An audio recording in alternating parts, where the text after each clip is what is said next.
अक्सर ही कहती हूँ कि अंजील एक अंजील तो वो है जो आपके हाथों में, और एक अंजील वो है जो आप बनते हैं। आपको खुद एक अंजील बनना है। जब आप यीशु को कबूल कर लेते हैं, आप उसको अपनी ज़िंदगी में उतार लेते हैं, वो आपका मददगार बन जाता है, आपका मुनज्जी बन जाता है, तो फिर वो आपके साथ रहता है।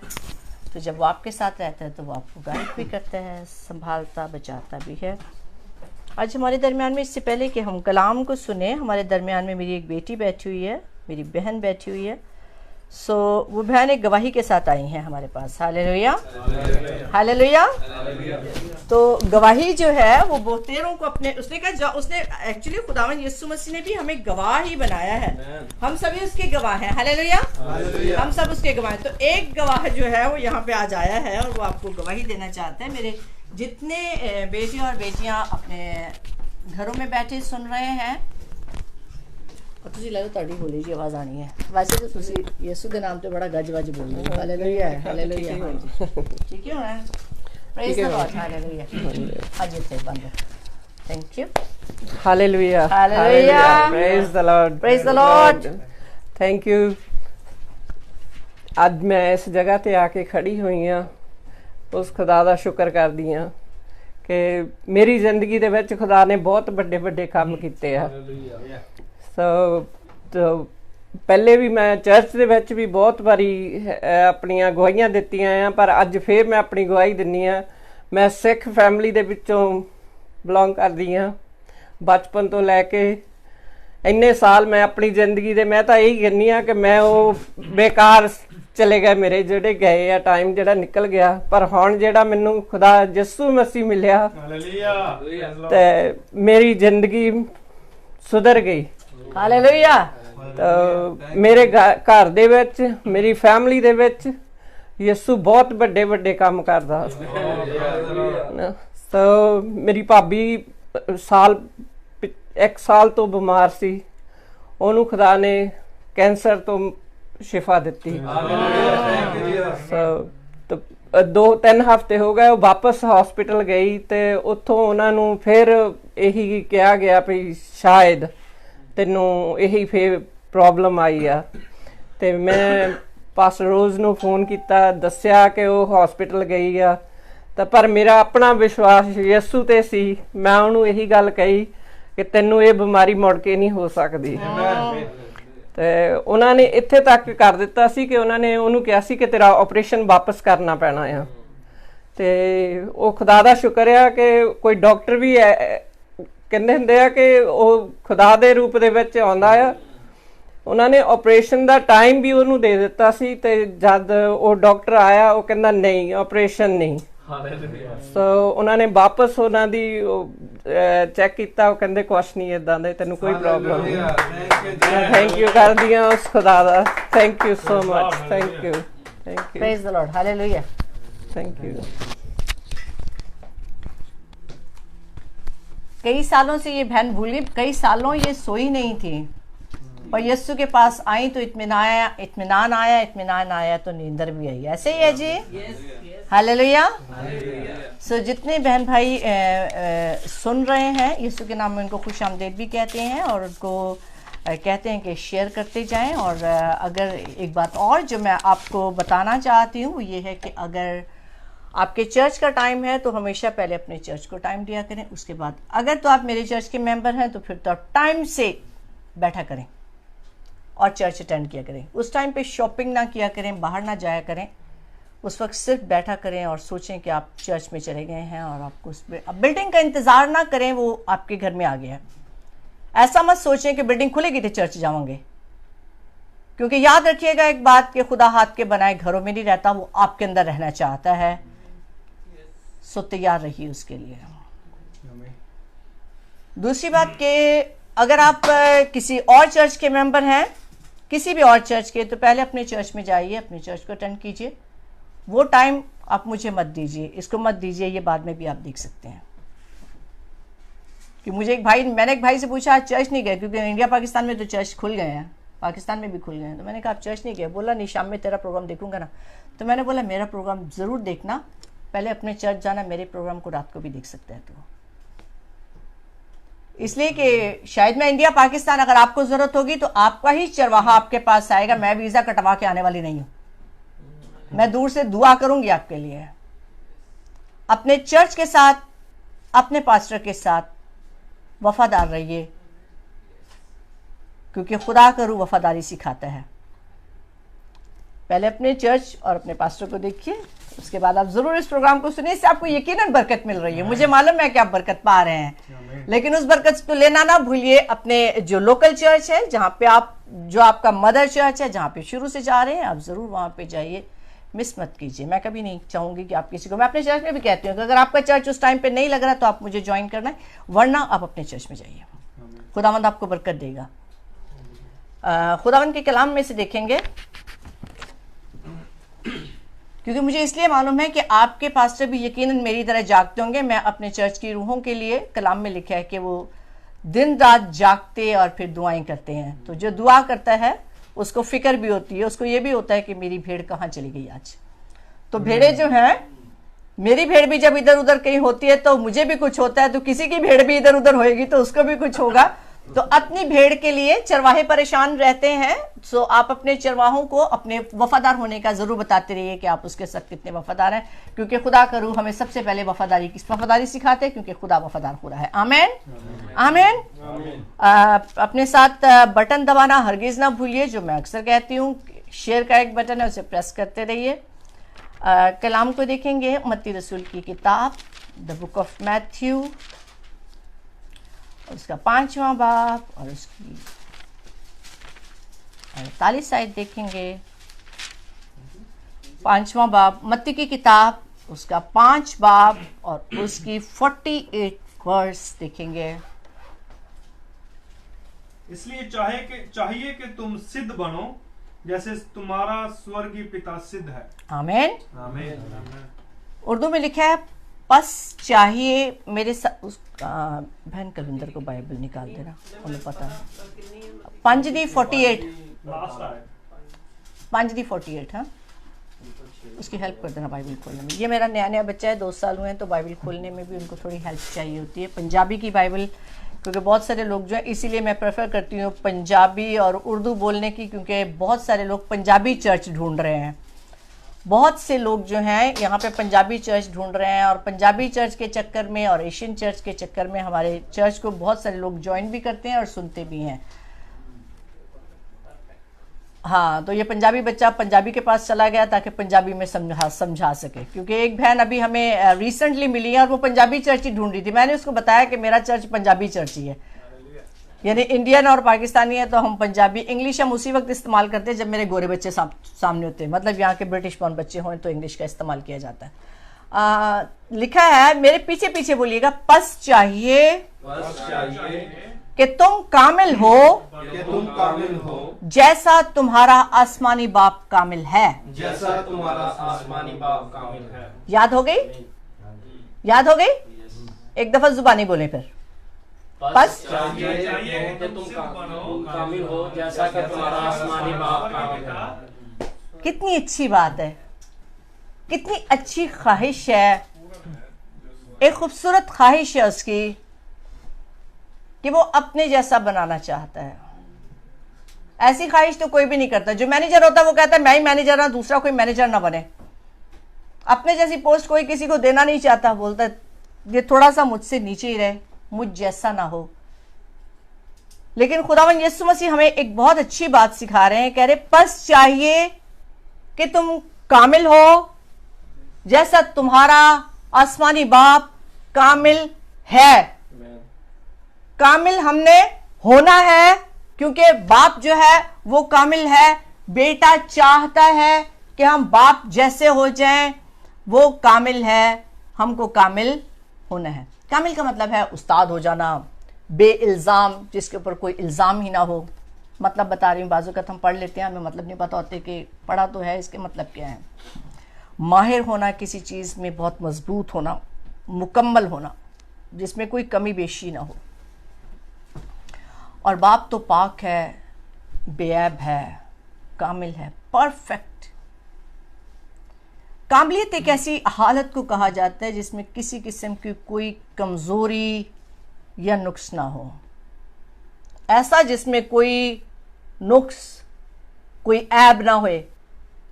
हम सब इंसान हैं, हम ऐबों के साथ हैं, कमज़ोरियों के साथ हैं, नुक्स के साथ हैं, कोई ना कोई नुक्स कहीं ना कहीं, कुछ ना कुछ, चाहे कुछ भी हो है। जब खुदा ने बनाया तब हमको नुक्स वाला नहीं बनाया था, तब हम सबको जब खुदा ने इब्तिदा में बनाया इंसान को तो वो परफेक्ट, बिल्कुल कामिल उसको बनाया था। आदम उसकी हजूरी में रहता था, दोनों कामिल थे, खुदा की हजूरी में रहते थे। हाँ, जब नाराजगी आई तो कामिलियत जाती रही उसमें से। कलाम मुकद्दस सिर्फ कुछ लोगों के लिए बताता है कि वो कामिल थे। इससे पहले देखें हम लोग हिजकिय्याह की किताब के जो नाफरमान फरिश्ता है, हिजकिय्याह की किताब हिजकिय्याह उसका 20th चैप्टर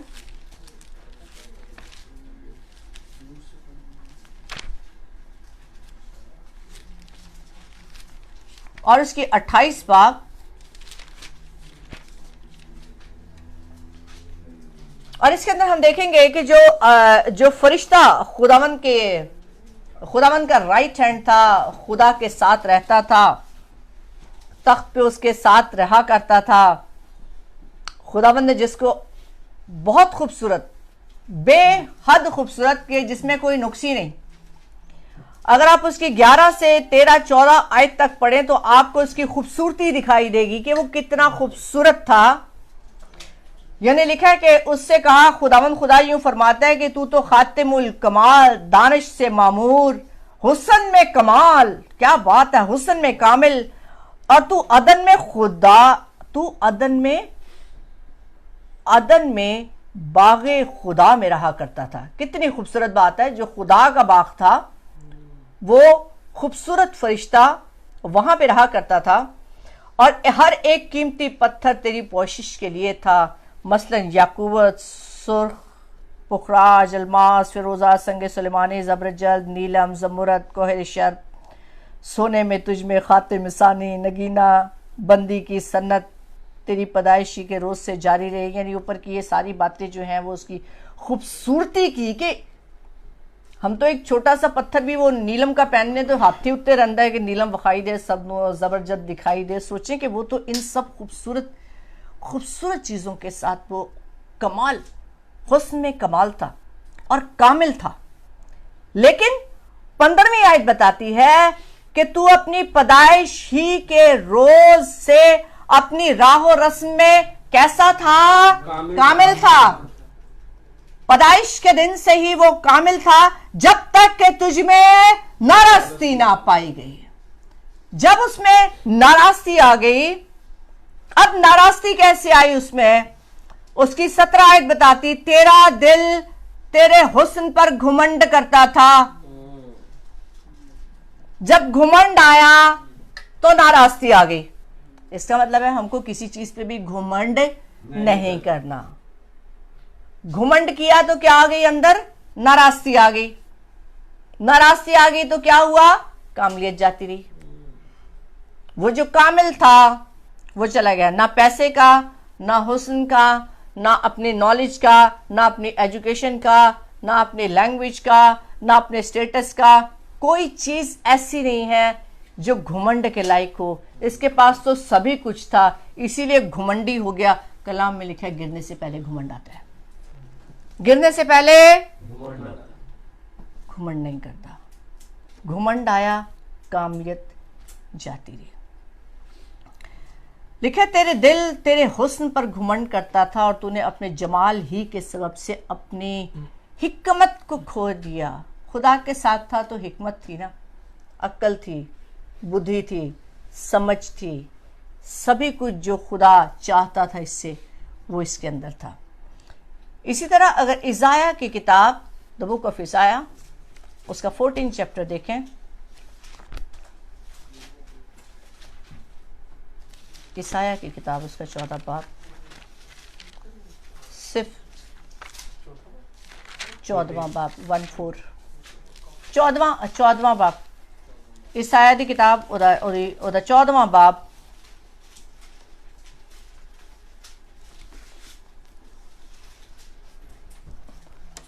और इसकी 12 आयत से लिखा है, बल्कि अगर आप 11 से देखें तो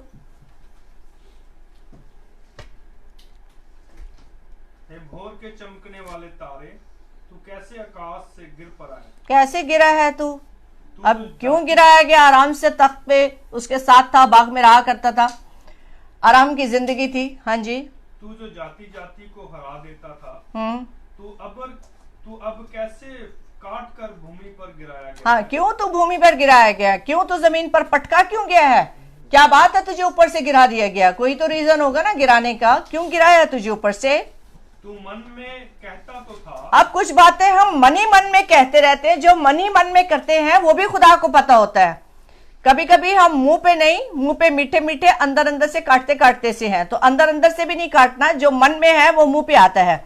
यहाँ मन ही मन में तू क्या कहता था? क्या कहता था मन ही मन में? मैं स्वर्ग पर चढ़ूंगा, स्वर्ग पर, आसमान पर चढ़ जाऊंगा, मैं अपने सिंहासन को ईश्वर के तारागण से अधिक ऊंचा करूंगा। हाँ, खुदा के सितारों से भी मैं इसे ऊंचा कर लूंगा, और उत्तर दिशा को की शोर पर सभा के पर्वत पर विराजूंगा, और शमाल के त्राव में जमात के पहाड़ पर बैठूंगा। मैं मेघों से भी ऊंचे ऊंचे स्थानों के ऊपर, अरे मैं तो बादलों से भी ऊपर चढ़ जाऊंगा, मैं परम प्रधान के तुल्य उस जैसा हो जाऊंगा, और मैं उस जैसा, मैं खुदा ताला की मानित होऊंगा। उसने अपने हुस्न पे, अपनी चीजों पे, वो सुर जो उसमें से निकलता था। 11वीं आयत में लिखा है कि तेरी शान और शौकत तो तेरे साजों की खुश आवाज़ी पाताल में उतारी गई। इसलिए मैं अक्सर कहती हूँ कि आसमान से जब वो गिराया गया तो उसके वो अपने साजों समेत गिराया गया, और साजों को ज़मीन पे आकर उसने ज़मीन की म्यूज़िक को कंट्रोल किया। ये जहाँ पे जो साजों का जिक्र है ना कि तेरी शान और शौकत, 11वीं आयत में, तेरी शान और शौकत और तेरे साजों की खुश आवाज़ी पाताल में उतारी गई, और तेरे नीचे कीड़ों का फर्श हुआ, और कपड़े तेरी बालापोश बने। तो ज़मीन पर उतरकर उसने सबसे पहले साजों को कंट्रोल किया। इसीलिए आप देखें कि गॉस्पेल सॉन्ग 1000 होते हैं और दूसरे सॉन्ग 1 लाख होते हैं, और गॉस्पेल सॉन्ग सुनने वाले लोग भी 5% भी नहीं है, और दूसरे सॉन्ग सुनने वाले 95 से भी ज़्यादा है। उसने कंट्रोल कर लिया। और यहाँ वो अपने हुस्न पे इतना घुमंड करता था कि उसने कहा कि मैं अपने तख्त को खुदा के तख्त से ऊंचा कर लूँगा, मैं बादलों से भी ऊंचा हो जाऊँगा, मैं सितारों से,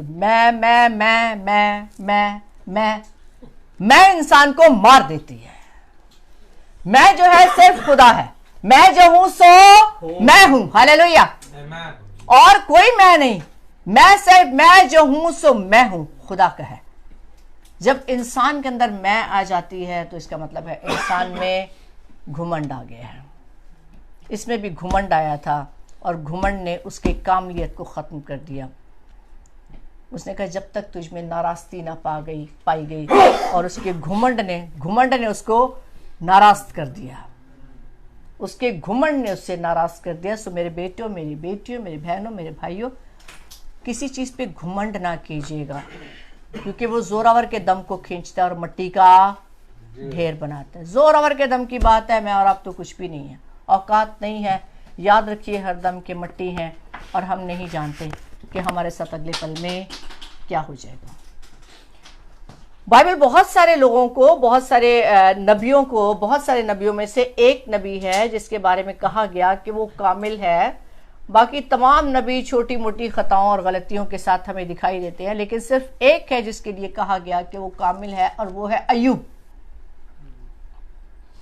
सिर्फ अय्यूब की किताब, उसका पहला बाब, उसकी पहली आयत अगर आप देखें तो वहां पे अय्यूब की कुछ क्वालिटीज बताई गई हैं। The book of job. अब हम भी कामिल होना चाहते हैं, क्योंकि बाइबल में ऐसे कोई फोका फायर नहीं है कि कामिल बनो जैसा तुम्हारा आसमानी बाप कामिल है। उसकी पहला बाब, उसकी पहली आयत।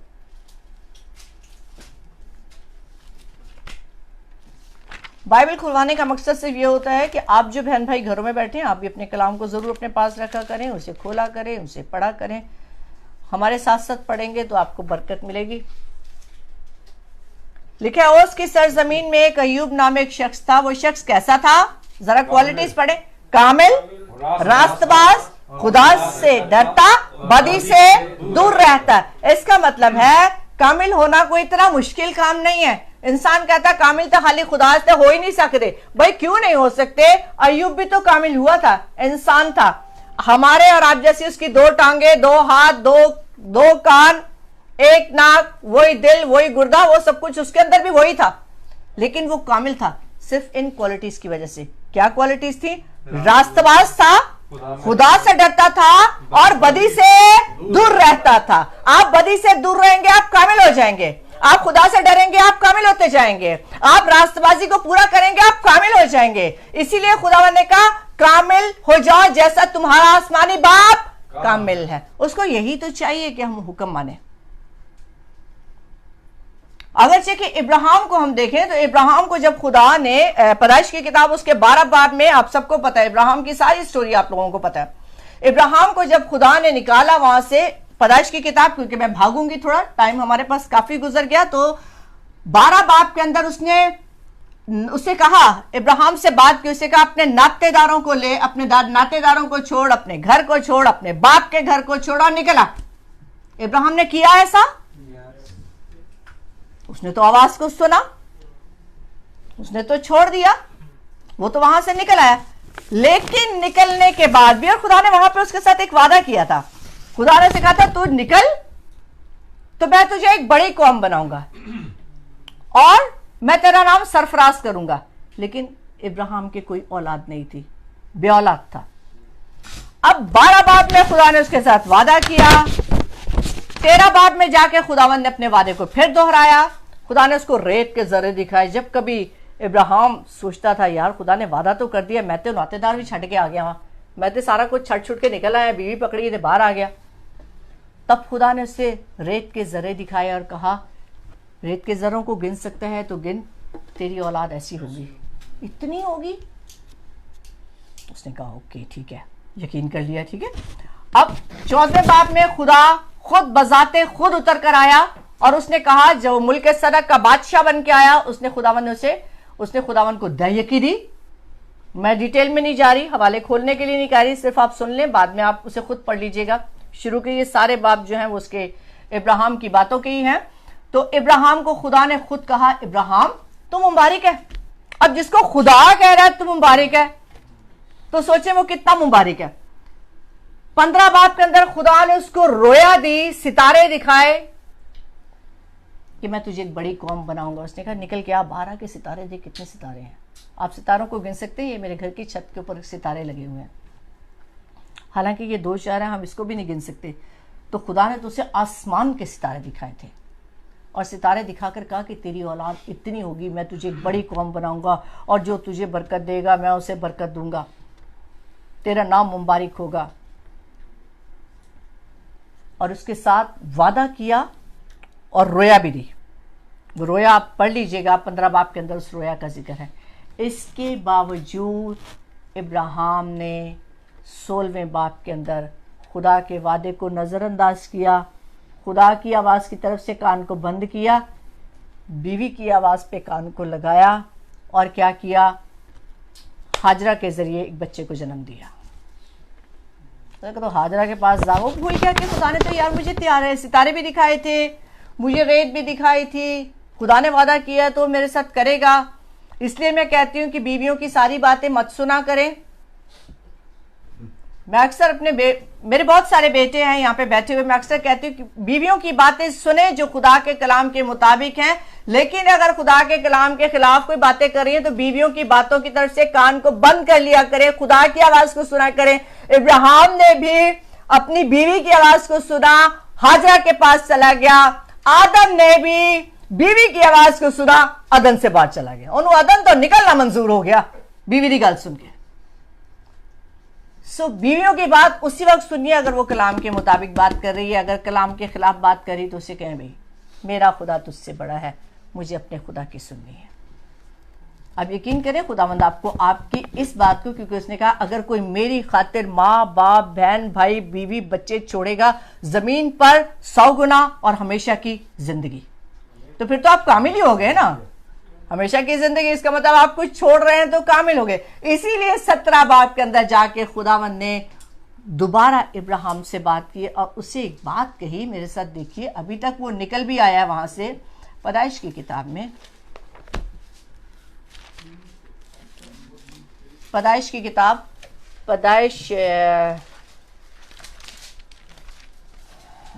उत्पत्ति की किताब, genesis, the book of genesis, उत्पत्ति की किताब और 17 बाब, अगरचे कि वो निकल आया वहां से, अपने बाप के घर को छोड़ा है, नातेदारों को छोड़ा है, वो आ गया है, तो भी खुदावंद उसको 17 बाब की दूसरी आयत में कहता है, तू मेरे हुजूर चल और कामिल हो।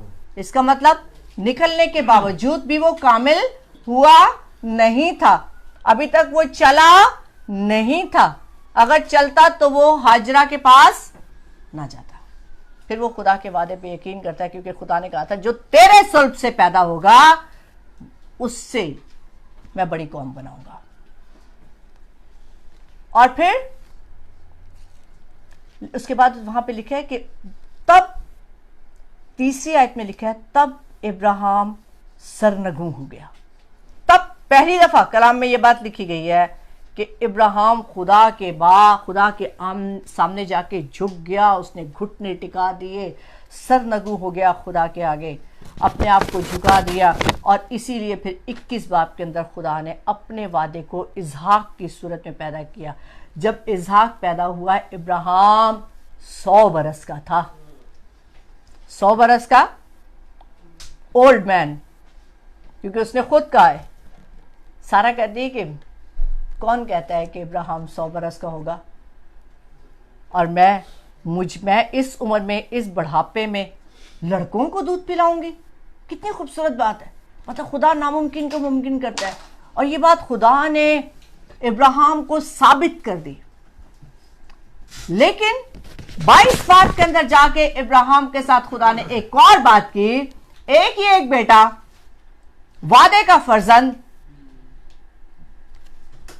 जो उसको बहुत प्यारा है। 22 बाब के अंदर खुदावंद उससे कहता है कि अपना बेटा, तेरा इकलौता बेटा जिसे तू प्यार करता है। निकालिए मेरे साथ 22 बाब, ताकि आप उस वर्ष को उसी तौर पे समझ सकें, उसी तौर पे देख सकें। मैंने काट दिया, देखा सब कुछ। उसकी दूसरी आयत में लिखा है, तब उसने कहा, तू अपने बेटे इसहाक को, जो तेरा इकलौता है और जिसे तू प्यार करता है। इसका मतलब है इब्राहिम इसहाक को बहुत प्यार करता तो वो इस्माइल को भी था, लेकिन इसहाक को वो बहुत प्यार करता था, इकलौता बेटा था। उसके लिए खुदावंद ने कहा कि तू उसे लेके चल और कुर्बान कर।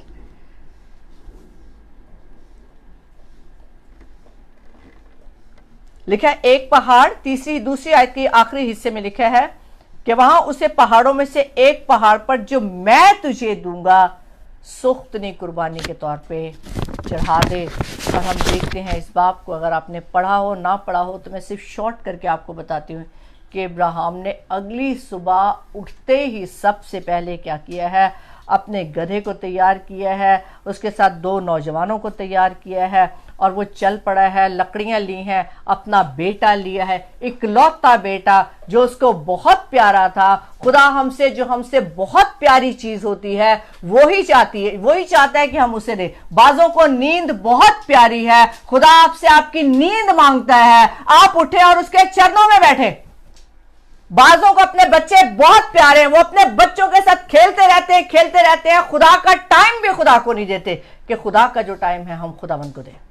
खुदा आपसे आपकी प्यारी चीजों को मांगता है। खुदा आपसे बहुत प्यार करता है और आपके पास जो कुछ है वो उसकी तरफ से दिया गया है। आपका कोई कमाल नहीं अगर आपके पास कुछ है तो।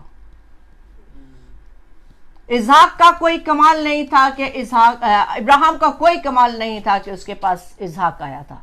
कमाल तो मेरे खुदा का था जिसने बुढ़ापे में उसको औलाद दी थी, और वो भी उसने उसे चाहा कि वो मुझे दे दे। जो प्यारी चीज है वो खुदा को दिया करे, अपना वक्त उसे दे। और सबसे प्यारी चीज आपके पास मालूम है क्या है?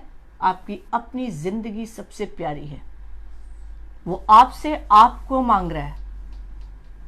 तुझे प्यारी है अपनी जिंदगी, मुझे दे दे, ताकि वो उसको लेकर पाक करे, ताकि वो उसे लेकर अपने लिए इस्तेमाल करे। आप यकीन करें, घाटे का सौदा नहीं है। उसे जिंदगी दे के देखिए, फायदे में रहेंगे। इब्राहिम ने भी अपने बेटे को देने से दरेग नहीं किया था।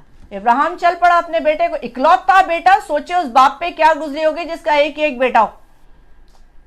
जब वो गधे पे लेके जा रहा होगा, जब रास्ते में जा रहा होगा, 100 दफा शैतान ने हमला करके उसे पता नहीं कितनी कितनी बातें कही होंगी, शायद सारा राह में रुकावट बनी हो। किधर जा रहा है? बीवियां कभी कभी बताती ना, माएं जो होती है वो कहती है मेरा ही प्यार आवे, मैं सबसे ज्यादा प्यार करती हूँ। बाप को भी वो बहुत प्यार आता है। शायद सारा भी राह में रुकावट बनी हो। सारा ने पूछा हो सुबह सुबह लेके किधर चल पड़ा भाई इब्राहिम? खुदावन इब्राहिम अपने शौहर को, सारा अपने शौहर इब्राहिम को खुदावन कहती थी। उसने पूछा होगा खुदावन आप कहाँ चले? उसने कहा कुर्बानी चढ़ाने चला हुआ। खुदावन क्या बात है, एक ही एक है, आप ले चले। यकीनन जब हम खुदावन के लिए कुछ करना चाहते हैं, अपनी प्यारी चीजें देना चाहते हैं, तो बहुत सारे शैतान जो है वो डिफरेंट तरीकों से आता है। कभी वो बीवी के रूप में बीवी में घुसेगा, कभी बच्चों में घुसेगा, कभी जॉब की तरफ से घुसेगा। वो कहीं ना कहीं से आके आपकी राह में रुकावट डालेगा ताकि आप खुदा के काम को ना कर सके। हर रुकावट को तोड़ के इब्राहिम की तरह कुर्बानी चढ़ाने के लिए आया करें, जाया करें, चढ़ाएं खुदावन के हजूर में कुर्बानी। आज कुर्बानी चढ़ी है, हालेलुया। हम खुदावन का शुक्र करते हैं। जब आप खुदावन के लिए कुर्बानी चढ़ाएंगे, आप यकीन करें खुदावन आपको बहुत ब्लेस करेगा। हम लोग एवरी सैटरडे निकलते हैं कुर्बानी देने के लिए। हम सबको भी एक दिन बहुत प्यारा होता है, हमको भी, हमारा भी दिल करता है हम देर तक सोएं और फिर रिलैक्स होएं, लेकिन हम निकलते हैं, हमने जॉब्स पे भी जाना होता है। हम निकलते हैं सैटरडे को, एवरी सैटरडे हमने दोबारा शुरू किया। अब जरूर आए, हमें ज्वाइन करें, घरों में ना बैठे रहें। अब यकीन करें करुणा आपको कुछ भी नहीं कहेगा जब आप खुदा के लिए निकलेंगे। तो कुर्बान करना सीखें। बहुत हो गए 4 महीने आराम तड़े, निकलो बाहर, कुछ खुदा का काम करो।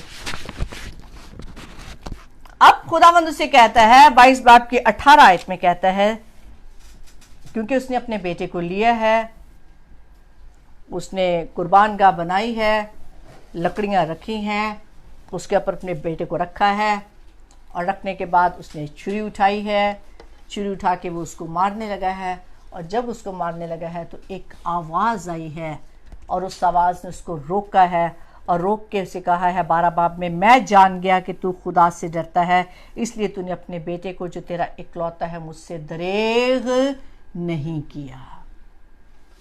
जब आप भी अपना सब कुछ उसे देने लगेंगे, खुदावंद आपसे कहेगा मैं जान गया कि तू मुझसे डरता है और तू मुझे कुर्बान करना चाहता है, तू मुझे देना चाहता है।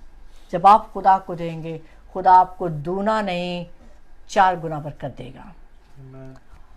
और 18 आयत में आप देखें, लिखा है, और तेरी नस्ल के वसीले से जमीन की सब कौमें बरकत पाएंगी, क्योंकि तूने मेरी बात मानी। क्यों बरकत पाएंगी? क्योंकि तूने मेरी बात मानी है। खुदा चाहता है कि हम उसकी बात को माने। जब आप उसकी बात को मानेंगे, आपके वसीले से लोग बरकत पाएंगे। इब्राहिम की इतनी सी बात पे कि तू अपने नातेदारों को छोड़, उसने छोड़ा, उसने अपना बेटा उठाया, कुर्बानी के लिए चल पड़ा। उसकी इस बात पे कि तूने मेरी बात मानी, यार तूने अपना बेटा भी दरेग नहीं किया, तेरे पास एक ही बेटा था। खुदा ने उसे पूरी जमीन के लिए कहता है, तेरी नस्ल के वसीले से जमीन की सब कौम में बरकत पाएंगी। और आप सब जानते हैं, गूगल करके देखना, जो कुछ इसराइल के पास है पूरी दुनिया के पास नहीं है। जितने अच्छे स्कॉलर इसराइल के पास हैं, किसी के पास नहीं।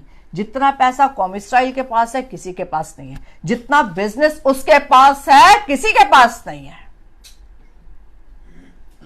अमेरिका के अंदर आधे से ज्यादा बिजनेस जो वो यहूदी कर रहे हैं।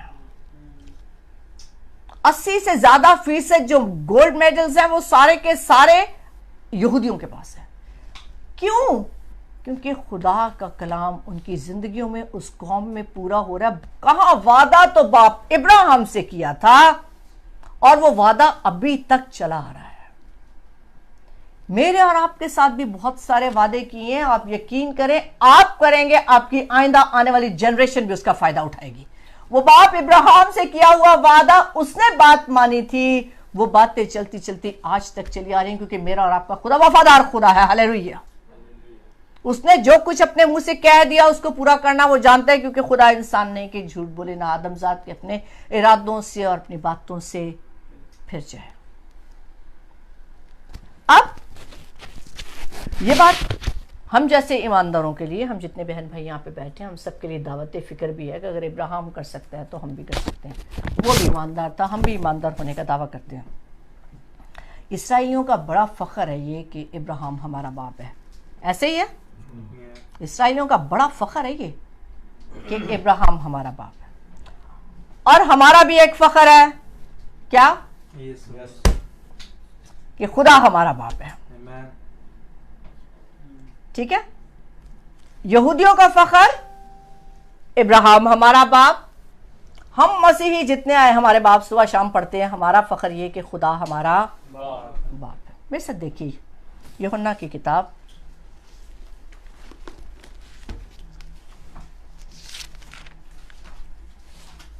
और उसका 8वां बाब, यूहन्ना की किताब, यूहन्ना की अंजील और 8वां बाब और 39 वर्स दिखांगे।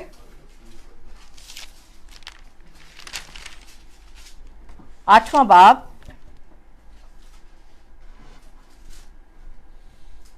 और उसकी 39 वर्स में लिखा है, उन्होंने जवाब, हाँ बोलो।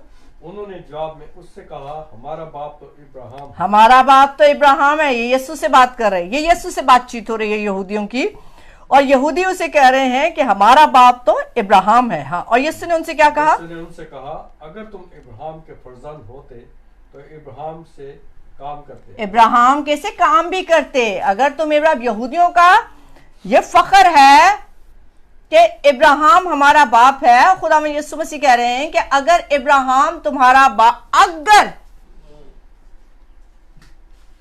यीशु ने उनसे कहा अगर तुम इब्राहिम के फर्जंद होते तो इब्राहिम कैसे काम करते। इब्राहिम तो मेरी बात मानता था। हालेलुया। इब्राहिम से तो जो कुछ कहा गया उसने किया। तुम तो मेरी बात नहीं सुनते, क्योंकि अगर आप इसको नीचे जाके तफसील से पढ़ेंगे तो लिखा है कि मैं बाप में से निकला हूं, तुम मेरी बात सुनते। अगर आप इसको थोड़ा सा नीचे तफसील से देखें तो तफसील से लिखा गया है कि तुम मेरी बात सुनते। इसकी 41 आयत में लिखा है, तुम अपने बाप कैसे काम करते हो। उन्होंने उससे कहा, हम हराम से नहीं हुए, हमारा एक बाप है, यानी खुदा। यीशु ने उनसे कहा, अगर खुदा तुम्हारा बाप होता तो तुम मुझसे मोहब्बत रखते, इसलिए कि मैं बाप में से निकला हूँ, क्योंकि मैं आपसे नहीं आया बल्कि उसी ने मुझे भेजा है। और यही हमारा फ़ख्र है। उनको भी खुदावंद ने कह दिया था कि अगर इब्राहिम के फर्जंद होते तो इब्राहिम जैसे काम करते। हमसे भी कहता है, अगर तुम मेरे फर्जंद होते तो मेरे जैसी बातें करते। अगर तुम बाप से होते तो बाप जैसे।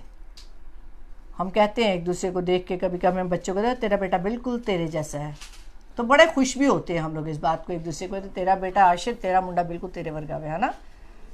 अगर हम मिलाएं बच्चों को तो माँ बाप बड़े खुश होते हैं। और अगर बच्चों की मतलब सिर्फ शक्ल सूरत नहीं, काम काज और उनकी जो सलाहियतें और एजुकेशन भी माँ बाप जैसी हो, और माँ बाप से कहा जाए कि तेरी तरह ज़हीन है, तो माँ बाप बहुत खुश होते हैं। अभी 2 दिन पहले मेरी किसी से बात हो रही थी, तो वो औरत कहती, मेरे दोनों बच्चे बहुत ज़हीन हैं, बहुत ज़हीन है, मुझ पे गए हैं, बाप पे नहीं गए। मतलब माँ का फ़ख्र था कि बच्चे ज़हीन है, मुझ पे चले गए हैं। बाप, आसमानी बाप भी ये चाहता है कि हम जो उसे बाप कहते हैं हम उस जैसे बन जाएं। इसलिए खुदावंद यीशु मसीह ने कहा, क्या कहा था जो आयत हमने पहले याद की थी, तुम कामिल बनो जैसा तुम्हारा आसमानी बाप कामिल है। बाप तो कामिल है। इब्राहिम के फर्जंद होते तो इब्राहिम जैसे काम करते। हम मसीहों का दावा कि आसमानी बाप हमारा बाप है। खुदावंद यीशु मसीह का जो बाप है वो हमारा बाप है। ऐसे ही है। जो खुदावंद यीशु मसीह का बाप है वो हमारा बाप है।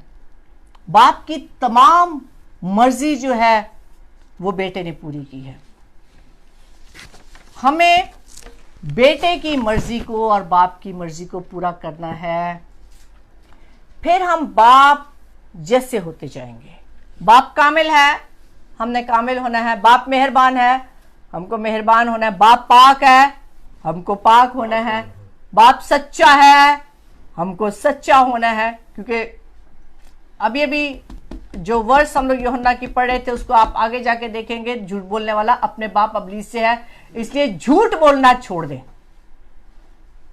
क्योंकि जो झूठ बोलता है वो चाहे सुबह भी दुआ करे चाहे शाम को भी दुआ करे, आसमानी बाप आपका बाप नहीं है।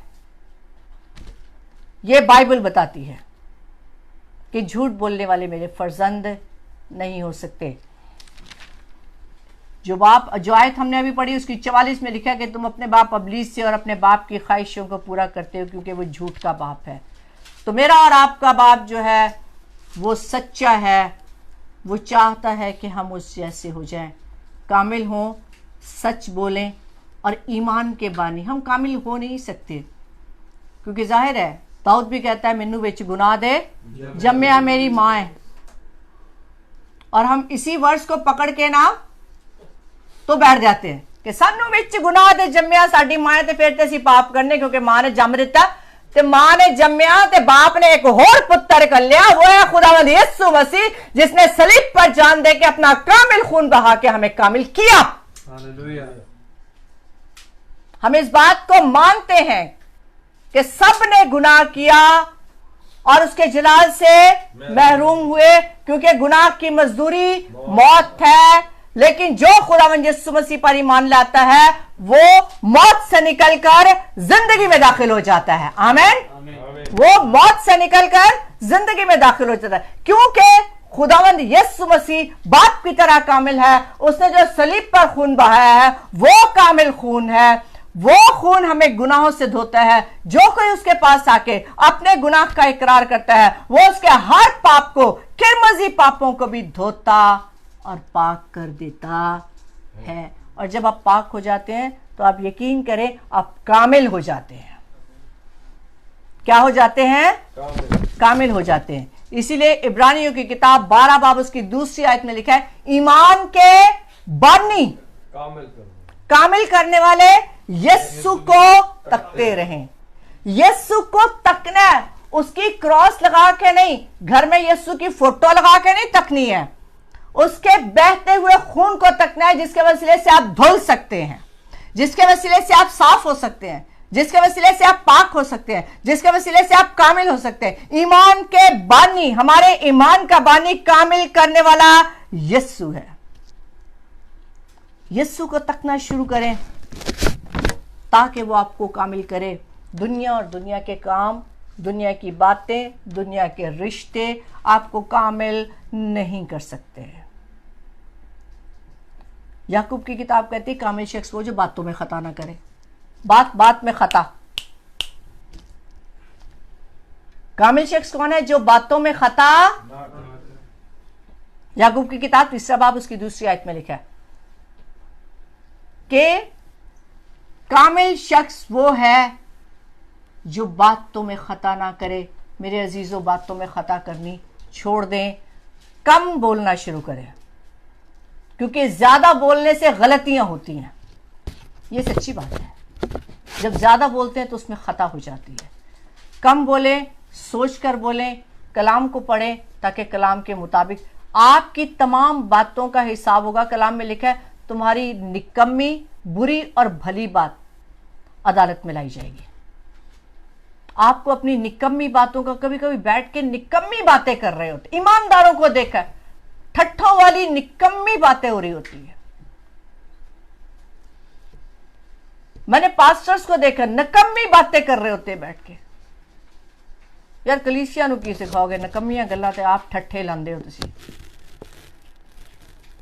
सो कामिल शख्स वो है जो बातों में खता ना करे, बातों में खता करनी छोड़ दे। याकूब की किताब में इसीलिए जुबान पे बहुत खूबसूरत मैसेज दिया उसने कि कैसे आपको रहना है, कैसे आपको बोलना है। ज़बूर 18 उसकी 23 आयत में लिखे है, मैं उसके हजूर कामिल भी रहा और अपने आप को बदी से बाज रखा। कामिल होने के तरीके सीख रहे हैं हम। आप कैसे कामिल हो सकते हैं? यीशु के खून से धुल जाएंगे, आप पाक हो जाएंगे, कामिल हो जाएंगे। कामिल होने के बाद अपनी ज़ुबान पे पट्टी लगा दें, रोज़ सुबह उठ के दुआ किया करें कि पाक रूह के पहरे आपके लबों पे लगें ताकि आप गालियाँ ना दें। बाज़ माँ बाप अपने बच्चों को गालियाँ दे रहे होते हैं, और मैं आपको बता दूं, मैं किस दिन इस पे कलाम सुनाऊंगी, आप ही की गालियां और आप ही के मुंह से निकली बद्दुआएं आपके बच्चों के ऊपर ठहरती हैं। आप ही की मुंह की कही हुई बातें आपके बच्चों की जिंदगियों में पूरी होती है। बहुत सारे बाप, बहुत सही माएँ, मैं वो वर्ड यहां से दोहराना नहीं चाहती कि वो कैसी कैसी बातें करती है। मर जाना था, टूट पैना, पता चलता है फ्रैक्चर हो गया। आपने खुद ही तो बोला था टूट पैना, कहीं तो टूटना था जाके उसने। ये मैं सच्ची बातें बता रही हूँ। अपने मुंह से ऐसी बातें मत निकाले। ऐते है शुरू तो शैतान बढ़ावे, शैतान बड़ा खुश अपना बच्चा मेनू देता। आप यकीन करें, माइंड कंट्रोल कर लेता है वो उसका। बहुत शैतान है ये। शैतान आपके बच्चों के माइंड कंट्रोल कर लेता है, क्योंकि आपने तो खुद ही तो उसके हवाले कर दिया। सो नकम्मी बातों से गुरेज करें।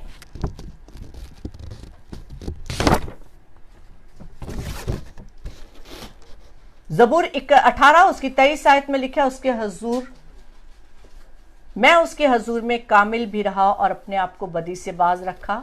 आपको जब साफ कर दे तो बदी से बचिएगा, गुनाह से बचिए। 18 की 23। आपको कामिल होना मुश्किल नहीं है, थोड़ी सी मेहनत है। जो वर्सेस मैं आपको दे रही हूँ इसको पढ़िएगा, बार बार पढ़िएगा, और फिर अपने बदन पे, अपने लबों पे, कानों पे पहरे बिठा दीजिएगा पाक रूह के। पाक रूह आपको यकीन करे पाक करता जाएगा, वो पाक रूह है। ज़बूर 19 और उसकी 7 आयत में लिखा है, खुदा की शरीयत कामिल है, वो जान को बहाल करती है। शरीयत पे दिन और रात उस ध्यान रखिएगा, वो आपकी जान को बहाल करेगी, यानी सरफराज करेगी, आपको दोबारा उसी मकाम पे लेके जाएगी जहां से आप गिराए गए थे। 19 आयत की 7वीं आयत में लिखा है, तू अपने बंदे को बेबाकी के गुनाहों से बाज रख। सो बेबाकी के गुनाहों से बाज रहें, अपनी आंखों पर पहरे बिठाएं, ना गलत चीज को देखें, ना गलत काम करें, गुनाह से बचें। हवा ने भी फल को देखा था, और अभी मैं वेडनेसडे के कलाम में कहती थी कि गुनाह जो है वो आंखों से अंदर जाता है। सो बेबाकी से मत देखें। अपनी बहन को बहन समझते हैं, सब बेटियों को बहनें जाने। और मेरी बहनों से भी मैं तो अपनी चर्च की बेटियों को दरखास्त करती होती हूं कि बहनें भी बेलिबास होके ना निकलें, मौका ही ना दें कि किसी को बेबाकी का मौका मिले, क्योंकि बहुत जरूरी है इस बात के लिए। मत सोचें, बहुत से लोग सोचते हैं हम यूरोप में आ गए, आधा नंगा होना बहुत जरूरी है। खुदा का कलाम हमें ढकता है, हमको लिबास पहनना सिखाता है। याद रखिएगा इस बात को। कलाम तो मना करता है जिस कौम में जाओगे उस जैसे ना बनना। कौम इसराइल को उसने सख्ती से मना किया था, उस जैसे ना बनना। हमारी प्रॉब्लम, हम यहाँ आगे हम सोचते हैं बहुत ज़रूरी है, यहाँ पे तो यही होना चाहिए। सो इन चीज़ों से बचिएगा। इसीलिए ज़बूर 19 उसकी 7वीं आयत में लिखा है कि तू अपने बंदे को बेबाकी के गुनाहों से भी बाज रख, वो मुझ पर गालिब ना आए तो मैं कामिल होऊंगा। हालेलुया। बेबाकी का गुनाह मुझ पर गालिब ना आए। खुदा से दुआ करें बेबाकी का गुनाह मुझ पे गालिब ना आए। बेबाकी का गुनाह वैसा जैसा दाऊद के ऊपर गालिब आया था तो गुनाह हो गया था उससे। यूसुफ के सामने भी बेबाकी का गुनाह था, उसने गुनाह किया नहीं, वो खुद उस पर गालिब आया। हालेलुया। हालेलुया। और ये खुदा की नजर में पसंदीदा हो गया। ज़बूर 37 उसकी 18 वर्ष, कामिल लोगों के आयाम को खुदा जानता है, उनकी मिरास हमेशा की होगी। आप हमेशा की मिरास में जाना चाहते हैं? किसी ने भी बोलो ना मरने के बाद कितने जाना, बाप इब्राहिम दी गोचे ते गोचे जान ली। कामिल होना बहुत जरूरी है, पाक होना जरूरी है। 37 की 18, कामिल लोगों के आयाम को खुदा जानता है। जो कामिल है उसके आयाम को खुदा जानता है कि उनकी मीरास हमेशा के लिए होगी। आपकी मीरास हमेशा की हो सकती है। सिर्फ कैसे? जब आप बेबाकी के गुनाहों से अपने आप को बचाएंगे, जब आप अपनी आंखों को पाक कर देंगे, जब आप अपने दिल को पाक कर देंगे, जब आपका ध्यान खुदावंद के कलाम के ऊपर होगा। ज़बूर 119 उसकी 80 आयत में लिखा है, मेरा दिल तेरे आइन मानने में कामिल रहे।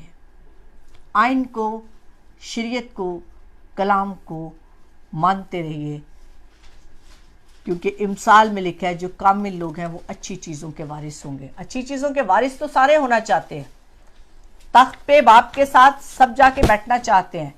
जब बेटा बादलों पे आए तो सब उठाए जाना चाहते हैं। हम तो उठ जाएंगे, हम तो उड़ाए जाएंगे। उड़ाने के लिए, वो लेके जाने के लिए, मकनातीस की तरह मैं अक्सर कहती हूँ, जैसे मकनातीस सिर्फ लोहे को खींचता है, वो कामिल है, कामिल लोगों को खींच के ले जाएगा। आमीन। आमीन। पाप भी करते रहें और बोले कि वो हमको लेके जाएगा, नहीं लेके जाने वाला। छोड़ जाएगा इधर ही दुनिया के दुख दर्द के लिए, तकलीफों के लिए, परेशानियों के लिए। अभी वक्त अच्छा है खुदावन को कबूल करने का, कि खुदावन को कबूल करके कामिल होते जाएं। कहता है रोज बरोज कामिल हो। ईमान के बानी कामिल करने वाले यीशु को तक है, वो आपको कामिल करे। आप हो नहीं सकते, हम हो नहीं सकते, क्योंकि हम सभी कमजोर हैं। लेकिन जो जो हम कलाम को पढ़ते हैं, जो जो इन बातों को सीखते हैं, हम बढ़ते जाते हैं। जैसे बच्चा जिस्मानी तौर पर बढ़ता है, हमको रूहानी तौर पर भी बढ़ने की जरूरत है। इमसाल 28 उसकी 10वीं आयत में लिखा, कामिल लोग अच्छी चीजों के वारिस होंगे। आप यकीन करें, कामिल हो जाएंगे। तमाम अच्छी चीजें, आसमान पे जितनी अच्छी चीजें हैं वो सब आपकी हैं। Hallelujah, hallelujah. अब यकीन करें वो सब आपकी हैं। इसीलिए तो बेटा भेजा, ताकि लोग उसके बेटे के वसीले से कामिल हो जाएं और उस पर जाके कब्जा कर लें, उस पर जाके उसके साथ रहे। उस्ताद अपने मालिक से बड़ा नहीं होता, लेकिन जब कामिल हुआ तो उस्ताद जैसा हो जाएगा। इसीलिए उसने कहा बाप जैसे हो जाओ। कामिल होने के लिए अपना आप, अपनी खुदी को छोड़ना पड़ेगा। वो एक अमीर आदमी आया था, एक नौजवान खुदावन के पास आया, तो खुदावन से आकर उसने कहा मैं क्या करूं? उसने कहा कि तो हुक्मों पे अमल करो। उसने कहा मैं सारे हुक्म मानता हूं, मैं झूठ भी नहीं बोलता, मैं तो चोरी भी नहीं करता, जितने 10 हुक्म है वो सारे के सारे मुझे रटे हुए और मैं सारे के सारों पे अमल करता हूँ। उसने कहा अच्छा, तो ऐसा कर, फिर दौलत को बेच दे गरीबों को और मेरे पीछे चला तो तू कामिल हो जाएगा। काम बहुत मुश्किल था, वो यीशु के पीछे नहीं आया, दौलत के पीछे चला गया। कभी कभी हम भी यीशु के पीछे नहीं आते और चीज़ों के पीछे भागते हैं। अभी भी शायद बहुत सारे लोग जो है वो अपनी जॉब्स पे होंगे, पौंड के पीछे होंगे। कामिल होने की फिक्र नहीं है कि हम कामिल हो जाए, उस्ताद जैसे हो जाए, क्योंकि खुदावन सिर्फ कामिल होने वालों को ही अच्छी अच्छी चीज़ें मीरास में देगा। आप खिदमत करना चाहते हैं, अगर खिदमत करना चाहते हैं, क्योंकि खिदमत करना भी आसान काम नहीं है, कामिल होंगे तो खिदमत कर सकेंगे। ज़बूर 101 उसकी 6 आयत में इससे देखिए कि मुल्क के ईमानदारों पर मेरी निगाह होगी ताकि वो मेरे साथ रहें। खुदा चाहता है आप उसके साथ रहें। जो कामिल राह पर चलता है वही मेरी खिदमत करेगा। ज़बूर 101 उसकी 6 आयत में लिखा है, मुल्क के ईमानदारों पर मेरी निगाह होगी। मुल्क में सब पर उसकी निगाह नहीं, ईमानदारों पर उसकी निगाह होगी। ताकि क्यों निगाह होगी? ताकि वो उसके साथ रहे। Hallelujah, hallelujah. और जो कामिल राह पर चलता है वो ही मेरी खिदमत करेगा। आप खिदमत करना चाहते हैं, कामिल बनिए। पहले तो यीशु के खून के पास आ जाए, यीशु की सलीब के पास आए, यीशु को तकना शुरू करें ताकि वो आपको पाक करे। जब आपको पाक कर देगा आप कामिल होंगे। आपके अंदर खुद ही एक जज्बा पैदा होगा कि मैं उसके लिए कुछ करूं, मैं उसकी खिदमत। फिर वो आपका आका बन जाएगा, फिर वो आपका बॉस बन जाएगा। बॉस की बात तो सुननी ही पड़ती है। मालिक का काम तो करना पड़ता है, मालिक को तो खुश करना पड़ता है इंक्रीमेंट लगाने के लिए। ऐसे ही है, बोनस लेने के लिए, इंक्रीमेंट लगाने के लिए बॉस को खुश करना पड़ता है। फिर आप बॉस को खुश करेंगे, फिर आपका बॉस बदल जाएगा, आपका आका बदल जाएगा। कहता है मुल्क के ईमानदारों पर उसकी निगाह, जो कामिल राह पर चलता है वही मेरी खिदमत करेगा। मत सोचें कि दयकी दे के आप उसकी खिदमत कर रहे हैं, चंदा दे के आप उसकी खिदमत कर रहे हैं, नहीं। पहले कामिल हो जाए, मैं कहती हूं आपकी दयकी भी कबूल होगी, आपका चंदा भी वो कबूल करेगा। उसको चंदे की जरूरत नहीं है, उसको आपकी जरूरत है। मत सोचें आप रुपए पैसे देके खुदा को खुश करेंगे, ऐसे ज्यादा पैसे देंगे खुदा खुश होगा। खुदा पैसों वैसों से खुश नहीं होता। और मेरे वो बहन भाई जो दुआएं करवाने के लिए पैसे देते हैं, मैं आपको बता दूं कि खुदा दुआओं से नहीं, मुफ्त में, मुफ्त पाया है, मुफ्त देना है। धोखे में मत रहिए। हजारों के हिसाब से रुपया यीशु के नाम पे ना लौटाइए। यीशु को आपकी जरूरत है, आपके पैसे की जरूरत नहीं है। मैं आपको बता रही हूं, जो मेरे बहन भाई सुन रहे हैं, जिन्होंने 1000 पाउंड जो है वो लुटा दिए हैं कि हम बीमारियों से हील हो जाएंगे, बीमारियों से हील यीशु मुफ्त करेगा आपको। आपके घरों में चैन मुफ्त आ जाएगा। कामिल करने वाले यीशु की तरफ निगाहों को हटाएं। मेरी दुआ है कि जिन खादमों ने आपको लूटा है, खुदा उनको अक्ल दे और कामिल बनाए, ताकि वो खुद आए और आपके पैसे लौटा के जाए। अफसोस उन पे जिनके वसीले से कोई ठोकर खाए, अफसोस उन पे जिनके वसीले से कोई ठोकर खाए। कलाम कहता बड़ी चक्की का पाट डाल के गले में डालकर उनको समुद्र में डालो। इफ्सियों की किताब 4 बाब उसकी 13 आयत में लिखा है कि मुकद्दस लोग कामिल बने और खिदमत गुजारी का काम किया जाए, मसीह का बदन तरक्की पाए। मुझे बहुत अफसोस है इस बात का कि मसीह का बदन इस तरह इसीलिए तरक्की नहीं कर रहा कि खिदमत गुजारी का काम करने वाले लोग कामिल नहीं हैं। मसीह का बदन तरक्की नहीं कर रहा। मत सोचें कि लोग धड़ाधड़ क्रिश्चियन हो रहे हैं, चर्च भरते जा रहे हैं तो बदन तरक्की कर रहा है। नहीं, जब तक कामिल लोग मुकद्दस नहीं होंगे, खिदमत गुजारी का काम किया नहीं जा सकता। आप चाहे कन्वेंशन करवा लें, चाहे आप बहुत बड़ा क्रूसेड करवा लें, अगर आप कामिल नहीं हैं, आपकी ये खिदमत किसी गिनती में नहीं है। इफ्सियों की किताब 4 बाब उसकी 13 आयत है, मुकद्दस लोग कामिल बने और खिदमत गुजारी का काम किया जाए। इसका मतलब है कि अगर आप खिदमत गुजारी का काम कर रहे हैं, इसका मतलब आप मुकद्दस हो गए हैं, तो फिर कामिल बने। और अगर अभी तक सिर्फ आप अपने आप को खुश कर रहे हैं, तो फिर आपको मुकद्दस होने की और कामिल होने की जरूरत है, ताकि मसीह का बदन तरक्की करे। मसीह के बदन को तरक्की करना है, क्योंकि उसके आने का वक्त बहुत करीब है। वो चाहता है कि जब तक उसका कलाम में लिखा है, जब तक एक कोने से दूसरे कोने तक कलाम की मनादी हो नहीं जाएगी, तब तक, उस वक्त तक वो नहीं आएगा। उसकी आमद के दिन तो करीब हैं, क्योंकि मनादी तो हो रही है, कई ज़ुबानों में इसका तर्जुमा भी हो चुका है, लेकिन कामिल लोग बहुत कम हैं। मुकाशफा की किताब में लिखा है, बहुत कम लोग सफ़ेद लिबास पहने हुए उसके साथ दिखाई दिए। अब देखा जाए तो दुनिया में हज़ारों लोग जो है वो खिदमत कर रहे हैं, हज़ारों की तादाद के अंदर चर्चेस भरे हुए हैं, कामिलियत नहीं है। फिर रोया में क्यों यूहन्ना आरिफ ने देखा कि बहुत थोड़े लोग हैं, बहुत थोड़े लोग हैं जो सफ़ेद लिबास पहने हुए हैं। इसका मतलब है हमें सफ़ेद लिबास की हिफाजत करने की ज़रूरत है, मुकद्दस होने की ज़रूरत है, कामिल होने की ज़रूरत है। इफ्सियों की किताब में पौलुस कहता है 5 बाब उसकी पहली आयत में, बस खुदा के अजीज़ फर्जंदों की तरह खुदा की मानंद बनो। अजीज, खुदा के अजीज फर्जंदों की मानंद। इसका मतलब कुछ अजीज फर्जंद गुजरे हैं जो खुदा की मानंद थे, वो भी फर्जंद थे। हम भी फर्जंद होने का दावा करते हैं। हम भी फर्जंद होने का क्या करते हैं? क्या सिर्फ दावा करते हैं? क्या वो भी कहता है कि ये मेरी प्यारी बेटी है, ये मेरा प्यारा बेटा है जिससे मैं खुश हूं? क्या ऐसी कोई आवाज आपके कानों में आती है? अगर आपके कानों में ऐसी एक आवाज आती है तो बहुत अच्छी बात है। क्योंकि कलाम आपको साफ तौर पे बताता है कि कैसे लोग खुदा की खिदमत कर सकते हैं, किस तरह आपको कामिल होना है। मेरे प्यारे यीशु की यह ख्वाहिश है कि कामिल बनो जैसा मेरा आसमानी बाप कामिल है। हमें बाप जैसा बनना है। अगर आप बाप जैसे नहीं होंगे तो बाप की बादशाही में, खुदा की बादशाही में कोई जगह भी बड़ी होले जो नहीं हुई। हाँ, खुदा की बादशाही में भी कोई जगह नहीं है। बादशाही में जाने के लिए बादशाह जैसा होना है। हालेलुया। इसीलिए लिखा है बादशाही के बेटे बाहर रहेंगे। हमने बाहर नहीं रहना।